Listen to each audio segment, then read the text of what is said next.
and flooding the ports of northern Italy has claimed the lives of 14 people and left other homeless. The mayor of the city of the Ravenna had declared to be the biggest disaster in century.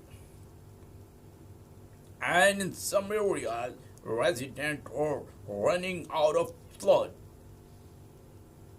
and water while it cannot reach them, following the devastating reality of thousands of towns in the Emilia-Romagna region.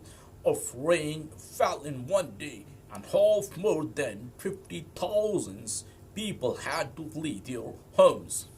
An entire village and the water people forced to move around using canals, others taking refuge upstairs as the ground floor of their home and submerged in the flood water. This is the devastating reality for the region of the Toscana.